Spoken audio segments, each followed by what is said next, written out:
Fala pessoal, tudo beleza? Estou aqui com um convidado especial, professor Carlão, do canal Manual do Trânsito, exclusivamente para trazer um conteúdo para vocês ficarem ligados, beleza? Então, bora pro vídeo! É isso aí, meus amigos, o professor Carlão vai falar aqui de infrações que nós, motoristas, às vezes nem sabemos que existem e realmente pode prejudicar a gente de uma forma totalmente inusitada. E aí, Carlão, o que você tem a dizer dessas Cara, infrações? primeiro é um prazer estar aqui contigo. E assim, uma coisa que é interessante, Vinícius, é que se a gente pegar todas as leis, a única lei que está no cotidiano das pessoas é o Código de Trânsito. Porque até mesmo a lei do Código de Defesa do Consumidor você só usa eventualmente. Então, de fato, é a única lei que está diariamente na rotina das pessoas e nem todo mundo tem conhecimento. Não só porque ela é muito extensa, mas principalmente porque ela muda com muita frequência. Então, realmente, as pessoas que não estão minimamente atentas a canais como o meu, a noticiários que aparecem na TV, não conseguem acompanhar as mudanças que ocorrem com muita frequência. E são muitos detalhes, muitos pormenores também, né? É porque a gente tem, por exemplo, a Constituição Federal, ela diz que só quem pode legislar em matéria de trânsito é a União. Então, por exemplo, às vezes, na tua cidade tem lei, por exemplo, que pode avançar depois de tal hora. Se for pegar ao pé da letra do que está na Constituição, ela pode ser considerada inconstitucional. Entendi. Porque o município, ele regula o trânsito. O que é regular? É dizer onde é proibido estacionar, onde não é, onde é mão única, onde é mão dupla. Mas dizer uma coisa diferente do que está na lei, o município não pode. E no Código de Trânsito, avançar o sinal vermelho é infração. Não existe exceto a partir de tal hora. Então, a gente tem a Constituição que diz isso, tem o Código de Trânsito, tem resoluções do CONTRAN, tem portarias estaduais. Então, infelizmente, esse conjunto que a gente chama do ordenamento jurídico do trânsito é muito extenso. Como muda com frequência, as pessoas acabam sendo surpreendidas muitas vezes. Muito complexo, né? E acaba que muitas pessoas não sabem de determinadas infrações também, né? Eu diria que até quem é profissional do trânsito não conhece na prática. Eu brinco dizendo que, como eu já dou treinamento para agentes de trânsito, a gente diz que tem agentes que é agentes de trânsito feijão com arroz. O que é o agente de trânsito feijão com arroz? É aquele que autua somente sinal vermelho, tá sem cinto, falando no celular. O mais trivial possível. O mais trivial possível. Porque existem infrações que até mesmo fiscalizadores desconhecem, o que é um absurdo, né? Verdade. Então, o que você diria pra gente aí, pessoal do canal, daquelas infrações que, tendo em vista todo esse meio complexo, né? Que nem todo mundo sabe, obviamente, aquelas infrações que podem prejudicar o motorista de alguma forma, que ele pode ser multado de qualquer forma, e que muita gente não percebe, que às vezes não tem noção do que pode acontecer. Eu vou até começar com uma infração que eu até já falei aqui no canal, que é uma infração mandatória. Infração mandatória, corrija-me se eu estiver errado, é aquela infração que penaliza o condutor independente do número de pontos. Por exemplo, se você exceder 50% do limite máximo de velocidade, você acaba entrando numa infração mandatória, no caso, né, que pode suspender a carteira de motorista. Exatamente. Eu não sabia disso, já contei isso no canal também, e eu perdi aquele tempo da indicação do réu condutor. No final das contas tive que recorrer, foi uma dor de cabeça danada, porque eu passei no radar de 40 a mais de 60 km por hora, a 62, 50% a mais. E muita gente não sabe disso, né? Não sabe. Porque é o seguinte, toda infração prevê multa, toda Sim, ela. óbvio. Algumas infrações prevê, além da multa, a suspensão do direito de dirigir. Que é, como você falou bem, é uma infração mandatória. Ou, como diz no código, uma infração que por si só suspende o direito de dirigir. Então, Independente de pontos. Independente, né? Então, quem excede a velocidade em mais de 50% recai numa infração como essa. Quem dirige ameaçando o pedestre recai sobre essa. Quem faz pega, manobra perigosa. Fura blitz também, se não me engano, não é isso? Furar bloqueio policial também. A de motocicleta, capacete, dar grau. Essas aí não requer somar pontos para suspender o direito de dirigir. Forçar a ultrapassagem. Entendi. Mesmo as ultrapassagens em local permitido, quando ela é feita entre o veículo que está sendo ultrapassado e o que está vindo no sentido contrário, ou seja, no meio ali, entre um veículo que vem e o outro que vai, também suspende artigo 95. Então são mais de 20 infrações que sozinhas, sem a soma dos pontos, suspendem o direito de dirigir. Aí as mais conhecidas, a alcoolemia, né? Utilizar o veículo para bloquear a via, que foi construída ali por conta dos protestos de caminhoneiros, essas daí também suspendem o direito de dirigir. O que difere é que existem 3 ou 4 que suspendem por 1 ano e as demais é variável, de 2 a 8 meses. Entendi. E o engraçado dessa infração que eu cometi, inclusive, eu lembro que na época, quando eu falei para várias pessoas, até hoje quando eu comento, as pessoas ficam boca aberta, sabe? Elas falam, não, o que é isso? Você tinha que perder ponto, não sei o que, mas não. E depois que eu sofri essa infração, conheci várias pessoas com a mesma situação. Porque o que acontece é o seguinte, que é outra informação que pouca gente tem. Se você passa num radar na lombada de até 100 km, só vai ser infração se você exceder a velocidade mais 7. Então, por exemplo... 7 km, não 7%. E não por cento. Vai ser por cento quando o radar é acima de 100. Eu chamo de regra dos 7. Regra dos 7 é a tolerância é de 7 km até 100 ou 7% acima de 100. Então, num radar de 110, 120, que é difícil de encontrar, mas tem, é 7%. Mas num radar 100, 90, 80, até 30, até 20, se porventura tiver. Tem radar de 30 lá em Aparecida, em São Paulo. E aí muitas pessoas confundem, não, mas não é percentual, não é 10%, não é 20%, não. O que é percentual é o tipo de gravidade. Então, quando a pessoa passa acima do limite, depois do 7, até 20%, sim. Aí é uma infração média. Tem tipo umas graduações. Exatamente. Até 20%, média.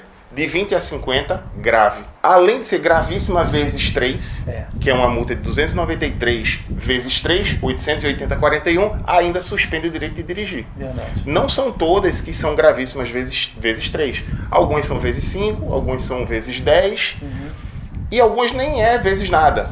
Por exemplo, capacete é gravíssima normal, 293, mas suspende igualmente a de velocidade também. Interessante, né?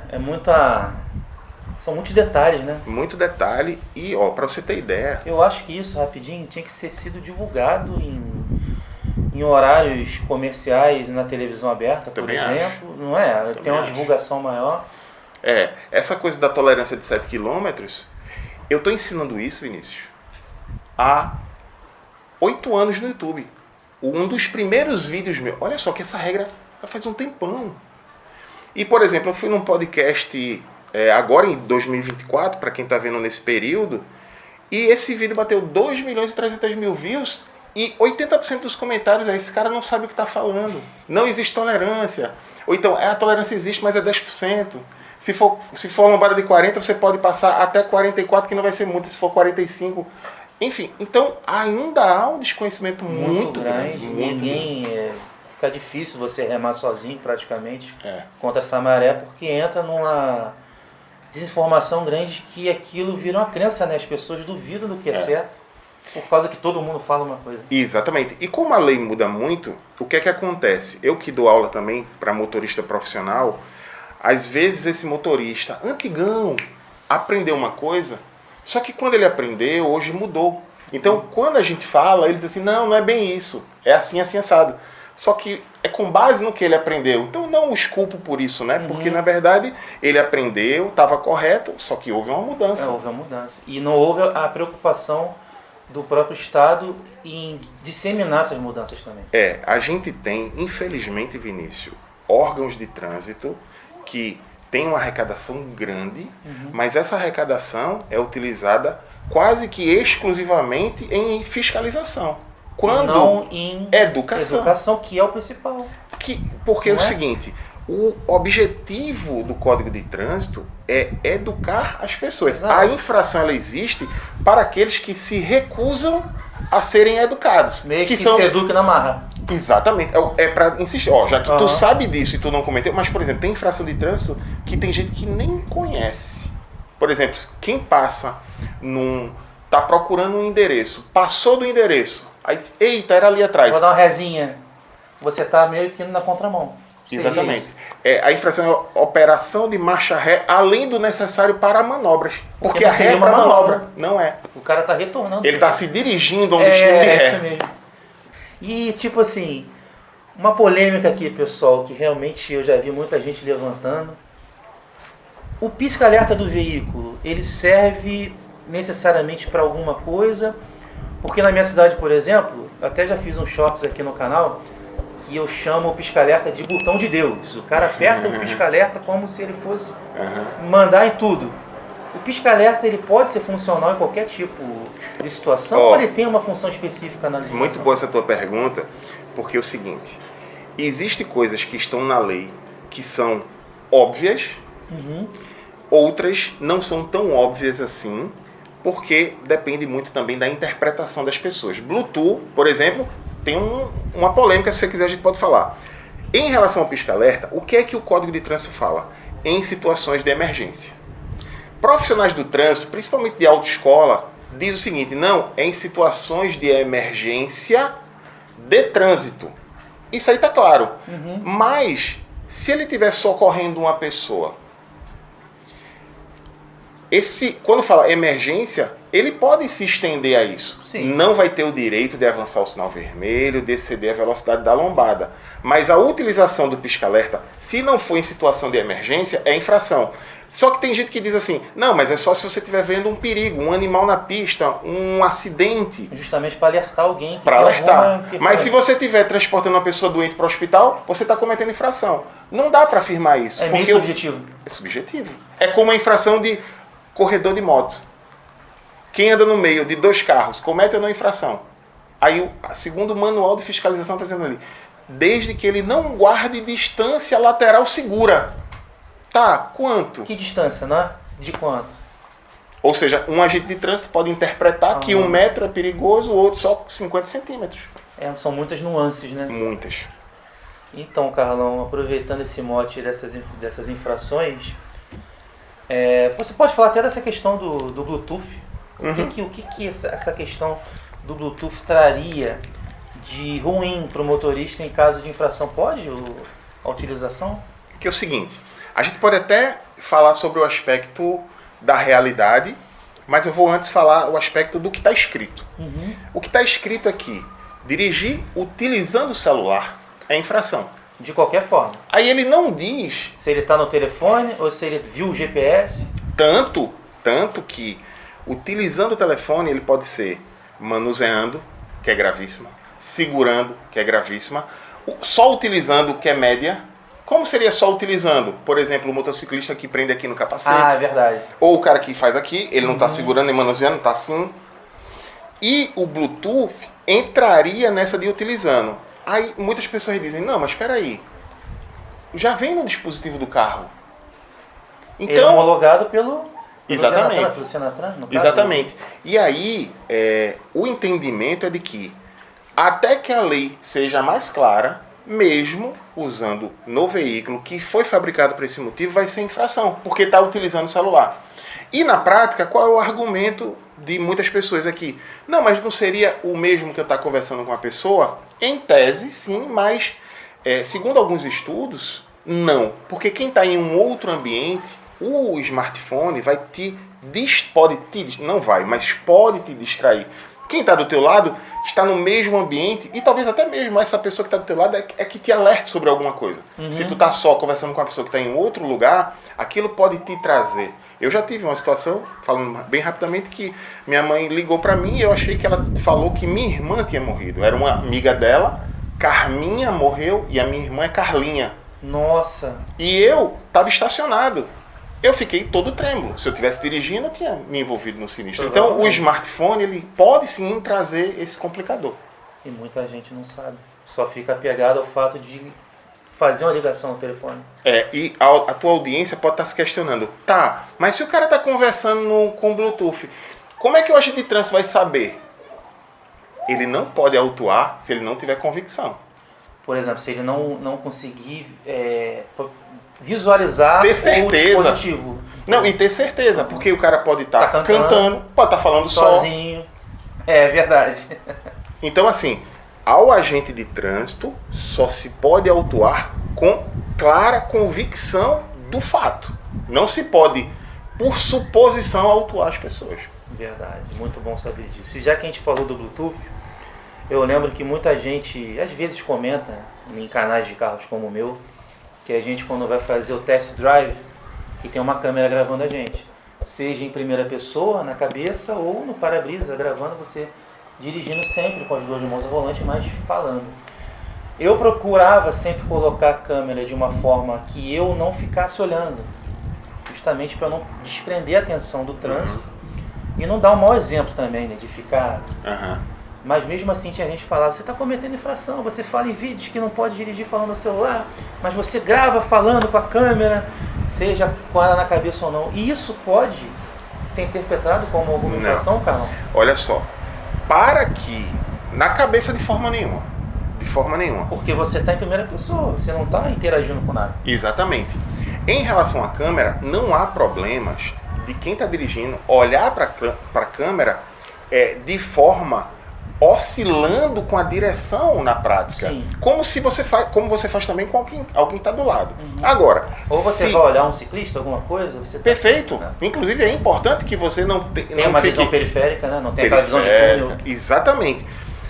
Agora, se o condutor ele passa um tempo superior ao que seria considerado seguro olhando para a câmera, aí ele incorre, porque tem uma infração que a gente chama de generalista, que é uma infração que pode ser muitas coisas, porque não existe especificamente uma infração para aquilo, que é dirigir sem atenção ou sem os cuidados indispensáveis para a segurança no trânsito. Então, para o teu público, existe uma infração de dirigir com porta-mala aberto? Eu estou dirigindo, o porta-mala está aberto. Existe infração escrito isso? Não. Mas se você for no manual de fiscalização de trânsito, na ficha do artigo 169, que é dirigir sem os cuidados indispensáveis à segurança no trânsito, está dizendo lá, porta-mala aberto. Dirigindo porta-mala é infração. É uma sub-regra atrelada a uma coisa mais generalista. Que é de natureza leve. A multa mais barata que tem, R$ 88,38. Menos pontuação? 3 pontos. Entendi. Pessoal, o negócio de infração é uma coisa muito complexa, né? E você tem para falar pra gente aí, Carlão, algumas outras infrações assim que parecem bobas e que muita gente não sabe? Cara, eu vou te falar, Vinícius, que tem algumas que são tão básicas que até é engraçado. Então, por exemplo, a gente não tem o hábito de respeitar a placa de pare, a placa parada obrigatória, ou a R2, que a placa pare é R1, R2 é dê a preferência. Por exemplo, quem passa numa placa de pare, se for olhar pelo código de trânsito, ele tem que, viu a placa, imobilizar o veículo totalmente, olhar, mesmo, não tá, eu já vi ali que não está vindo ninguém, tem que parar totalmente, olhar, engatar a primeira marcha e sair. Mesmo que não tenha ninguém, tem a placa ali, a pessoa tem que respeitar. Por lei, se você não faz isso, você está avançando a placa de pare, que é o mesmo artigo do avanço do sinal vermelho. Infração gravíssima. Seria a parada obrigatória. Exatamente. A parada obrigatória, ela também é extensiva ao agente de trânsito que está determinando a ordem de parada. Então ele está lá no semáforo. O semáforo está piscando, está apagado, e ele determina a parada obrigatória. Aquele que passa sem obedecer aquela parada comete a infração do avanço da parada obrigatória emanada por um agente de trânsito. Tu acredita que tem agente de trânsito que não autua esse artigo? Autua outro artigo, que é desobedecer a ordem do agente. Só que você não pode pegar uma coisa que, em tese, você acha que é e autuar, se a lei já diz o que é exatamente. Por exemplo, dá grau. Tem agente de trânsito que autua como manobra perigosa. Sim. Aí na cabeça de todo mundo, mas não é uma manobra perigosa, só que existe uma infração específica, que é conduzir motocicleta equilibrando-se em uma roda. Isso também envolve até ao contrário. Eles vêm correndo e levantam a traseira. Sim. Por isso que existe essa especificação de uma roda só. Exatamente. Porque senão, o cara que fizesse o contrário não seria penalizado. E sabe o que é que muita gente não sabe, Vinícius? É o direito que ele tem de recorrer. Aí muita gente diz assim, nem adianta recorrer, você não ganha. Aí quase sempre eu concordo com a pessoa. Não adianta tu recorrer se tu não sabe como recorrer. Porque muitas vezes a pessoa só vai falar ali assim, não, mas foi sem querer. Isso não adianta. Na maioria dos casos, eu diria que 50% das autuações pode existir algum erro ali. Um erro formal. Um erro de preenchimento do auto de infração. Um erro de enquadramento. Por quê? Essa infração que eu falei de dar grau, se o agente autua pelo artigo 175, que é manobra perigosa, e ela é artigo 244, inciso 3, isso é nulidade. Autuou por uma infração que não é a específica. Porque já tem aquela tipificada. Exatamente. E é assim que as empresas que trabalham em recursos que fazem, né? Eles agem nessas nuances. No caso de radar, eu já até vi, eles verificam a homologação do radar, se ele está ferido. Uma coisa que pouca gente sabe. O radar, que é um equipamento que a gente chama metrológico, porque ele mede a velocidade. E existe equipamento não metrológico. Ele não mede. O que seria? Avançar o sinal vermelho. Parar sobre a faixa. O prazo de aferição ou certificação, os metrológicos é 1 ano. Os não metrológicos, 5 anos. Então tem gente que avançou o sinal, aí ele viu lá, data da última certificação, 3 anos. Ele, eita, 3 anos. Mas na verdade, se for não metrológico, são 5 anos. Exatamente. Carlão, tá muito bom o papo, mas você conhece algumas infrações que muita gente comete? Por exemplo, eu já ouvi falar que andar com o celular entre as pernas pode ser considerado infração? Pois é. Tem uma infração no Código de Trânsito que é dirigir veículo. Aí ele é bem amplo, porque assim, às vezes um artigo só fala um monte de coisa e ele tem, por exemplo, estacionamento. Estacionamento tem 20 incisos. Estacionar nas esquinas, estacionar perto de hidrante, onde a guia rebaixada é destinada à entrada e saída de veículos. Aí tem vários, na vaga do idoso. Então, por exemplo, essa infração é dirigir veículo com pessoas, animais ou objetos. Vê que 3 variações. Aí, do lado esquerdo, então dirigir com pessoas do lado esquerdo é uma. Dirigir com animal do lado esquerdo é outra. Dirigir com objetos do lado esquerdo é outra. E ele fala ainda, ou entre braços e pernas. Então, dirigir com pessoas, objetos ou animais entre braços e pernas é infração. Qualquer objeto. Qualquer objeto. Seja uma arma de fogo, eu conheço agente de segurança que anda com arma fora do coldre, ou um telefone, por exemplo. Exatamente. E o pessoal brinca assim, tá, professor, vai dizer o policial que anda com a arma entre as pernas. Eu digo pra ele, mas a decisão de andar da forma que ele quiser é dele. A mim, como professor, cabe dar a informação. Por que está na lei? Exatamente. Agora, se vai ser aplicado ou não, são e o que as pessoas vão fazer com a informação, só cabe a elas. Eu ouvi falar também, não sei se isso é verdade, são aqueles falatórios de colegas, né, que a gente conversa, que, por exemplo, se você carregar dentro de um veículo de passeio bagagens fora do porta-malas, também pode ser infração? Pode, porém, o manual de fiscalização exclui bagagens de uso contínuo. Por exemplo, mochila, não bagagem, digamos, objetos de uso contínuo, como tipo mochila, bolsa. Pasta, bolsa, mas se for bagagem de viagem, realmente, porque tem um artigo 109 combinado com 248, que é transportar carga em local destinado a passageiro. Aquela pessoa que pega um veículo de passeio comum e modifica ele para um motorhome, isso é permitido por lei ou não é? Tem alguma restrição? O Código de Trânsito ele diz o seguinte: veículos podem ter suas características de fábrica alteradas. Isso aí é permitido. Porém, existe o que poucas pessoas fazem homologar. Solicitar previamente. Então, por exemplo, vamos falar da mais simples. Pintar o veículo, ou até mesmo... colocar um gás natural. Gás natural.